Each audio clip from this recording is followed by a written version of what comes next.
my fellow crafters, and welcome back to my channel. My name is David, and today I'm going to be making a card for you.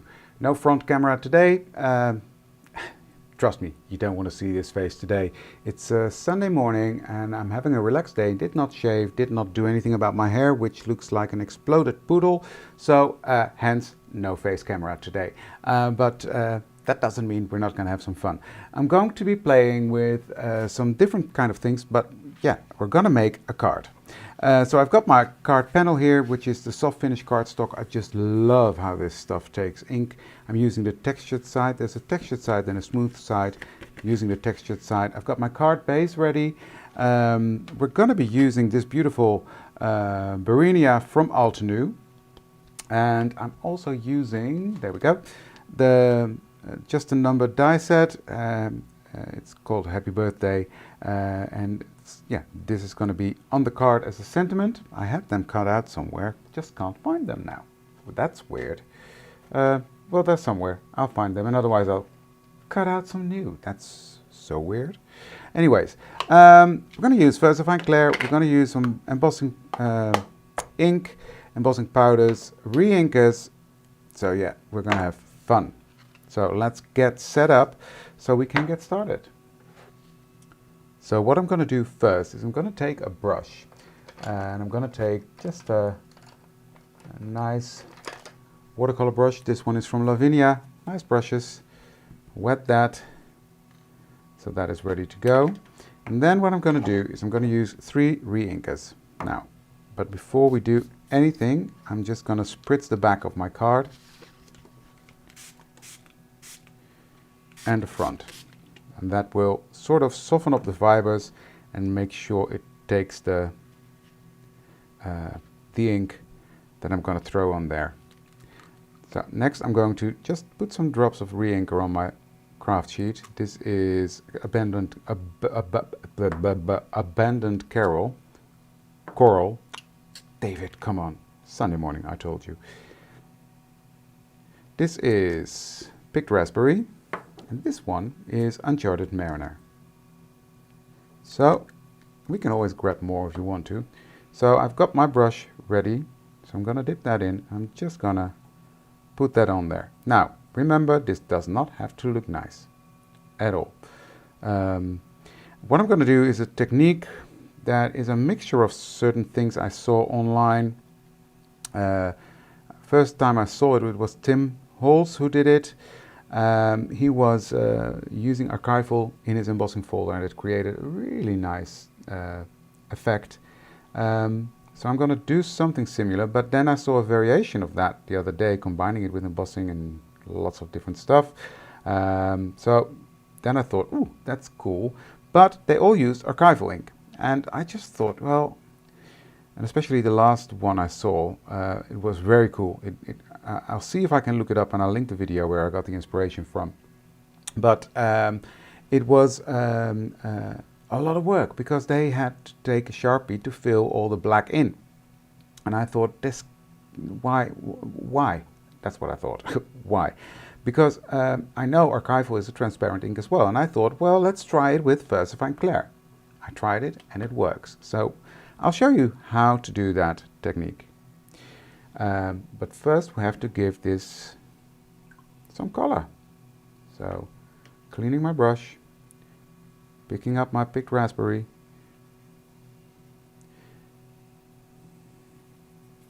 and dumping on some color on that.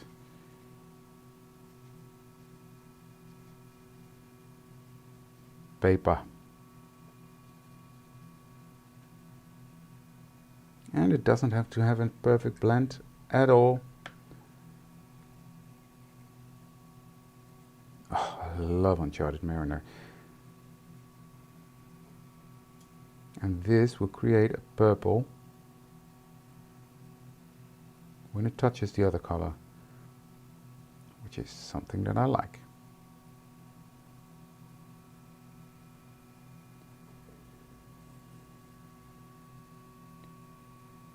So this is going to be a very messy panel, but trust me, when I'm done, it will look stunning.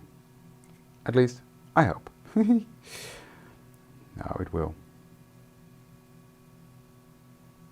Just want these colors to blend a bit more. I don't know why I'm bothered, because you're not going to see it, but it's stronger than me. I have to do this. Right. Spritz that a bit with water so it can get some movement. And then I will dry this. Okay, so that is dry. Love it. Perfect. Now I'm not going to let this go to waste. No, no, no, no, no.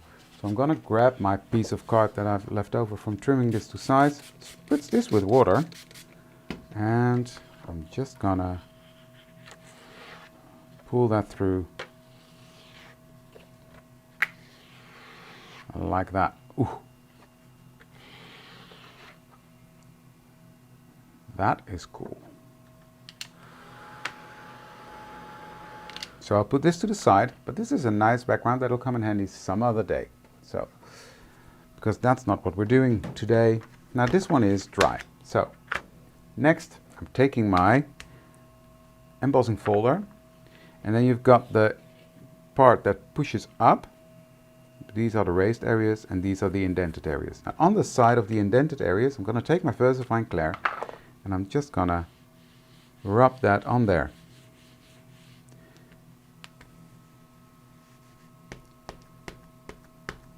Just dab it on, making sure there's a good layer of ink on there. That makes it easier. But keep your ink pad flat. Don't tilt it, because then you go into the nooks and crannies, and that's something we don't want.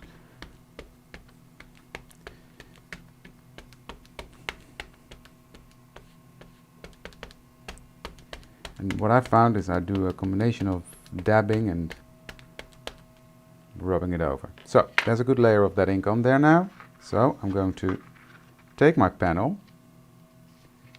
put that on the side, and close that. Now don't shift it anymore. Make sure it doesn't shift. And I'm going to put this through my embossing machine or my die cut machine, whatever. Now you figure out the scent which you need for Altenew. All the embossing folders are different. I'm just using my switch, and I'm running it back and forward.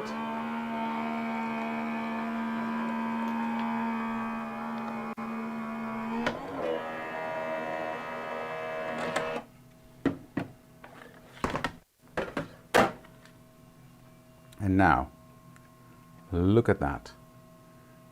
Look at that. The intense black. There are some spots here that I haven't covered completely. But yeah, the intense black, this covers all the bright colors, where archival ink doesn't. And that was more my thinking about this. Like, okay, if archival ink is transparent, you always have to...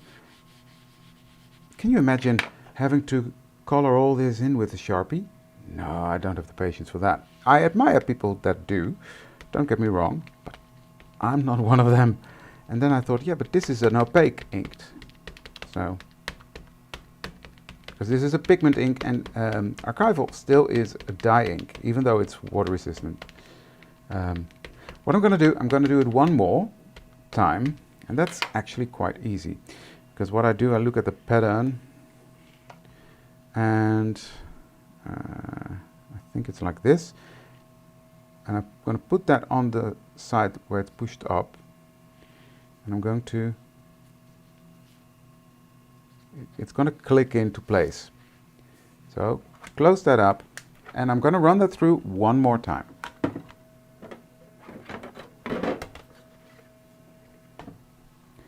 And now... This is perfectly black.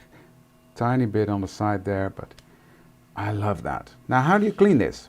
I hear you ask, yeah, but now I've got that black pigment ink. Simple. I've got a bit of alcohol here. I'm just going to spray that on here. Take a piece of kitchen towel and clean that off. That is it. Simple as that.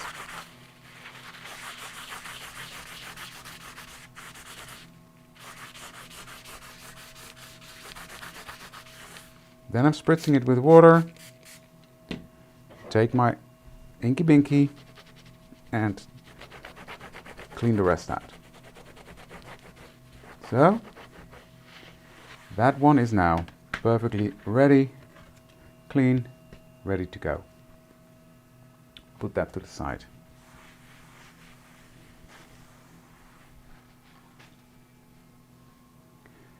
Now look at this. You see a bit of cracking of the paper? That is no issue at all because we're not done yet. I'm going to do one more step. The video that I saw the other day, I will see if I can find it because it was a beautiful card and great technique. I'm going to do one step less. But at first I really need to make sure this is dry because this is a pigment ink. And we know pigment ink stays wet a long time. That's why it's perfect to emboss with. But now I don't want the embossing powder that I'm going to use to grab onto the black. You can imagine this whole panel will be covered. That's not what I want. So I'm going to heat set this and then I'm coming back. Okay, now I'm still not confident, so I'm going to take my embossing magic powder stuff thingy, anti-static powder. That was the word I was looking for. I'm just really going over that black, the black areas, making sure that there is a lot of that powder on there. I mean, if it's a little bit, I don't mind that much, but yeah. So that is that. Next I'm going to take out my coffee filter and I'm going to use this antique silver embossing powder inspired by Joe Herbert. Now what I'm going to do is with this embossing ink, this is the wow, you can use whatever you want. I'm just going to go no pressure over my embossed panel. So I'm just letting this ink pad touching the higher parts of this embossing. It's a 3D embossing, so by doing it like this you only grab the top bits. So that's it. And now, fingers crossed that it's not going to grab onto the black that much. I'm still going to do it in parts though, because that's okay. I can live with that.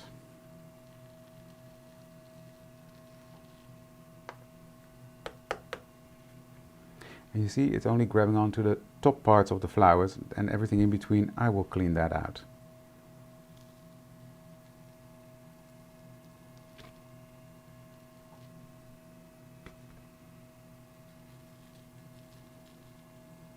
Now I guess that's the benefit of archival ink. That is a fast drying ink, so you will not have the problem. But yeah, I just did not make sense to me to use a transparent ink. That's why I wanted to test this. Now I guess you could also create the highlights just by doing white pigment ink over top instead of doing it like this. Let me get rid of that glitter. That is for the vacuum cleaner. Now I'm going to take a small brush. Oh, here it is. Do I have a better one? Yes, I do. I'm going to take a really small brush and I'm going to clean this up. So I'm going to get rid of everything that is in between where I don't want it. Now I don't mind if there's a few speckles that are in the black. So I'm just gonna melt that now. I'm gonna start the process from the back because there's glitter in here. And that glitter will blow everywhere if I don't.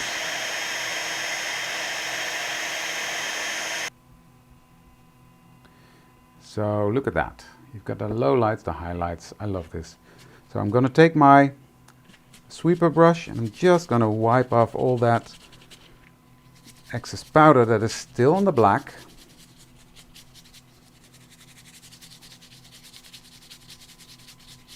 There we go. And that is our panel done. I love this. Right, I'm going to trim this off. It's now 6 by 6, and I want this to be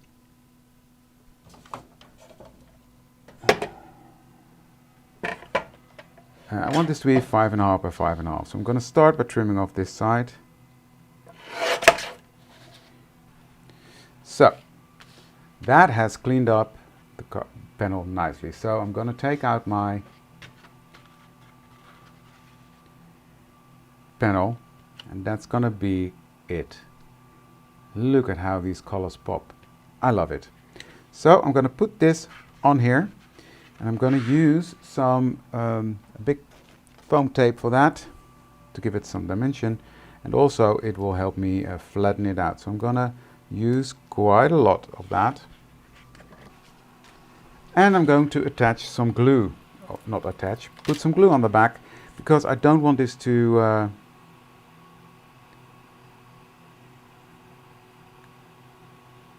stick down immediately. This gives me a bit of wiggle time. Now if you hear some noise, that is my airport purifier that decided to go crazy. I think from the heat embossing some fumes came off, and he is working like crazy. So if you hear something, that is it.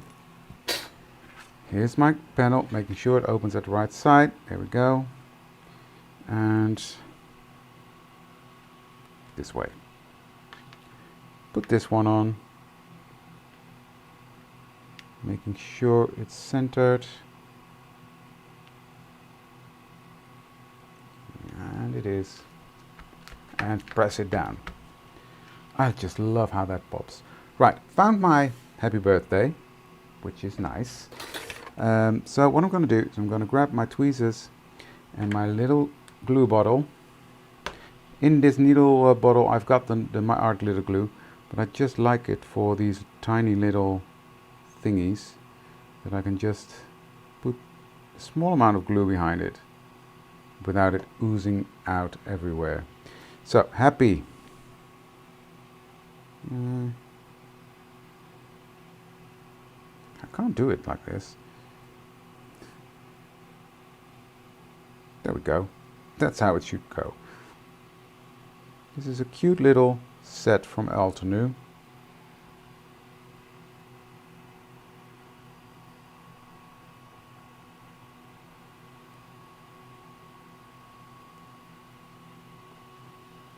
So that's going to be on there. And the birthday, of course, is going to be on there as well. There we go. So you've got happy birthday with the shadow layer.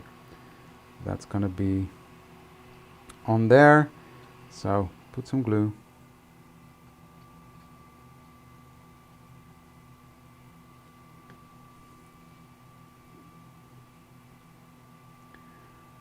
Oh yeah, that's nice. If I put it here, it always helps when you look at the screen. For me, when I look at the screen, I can actually see better than when I look directly.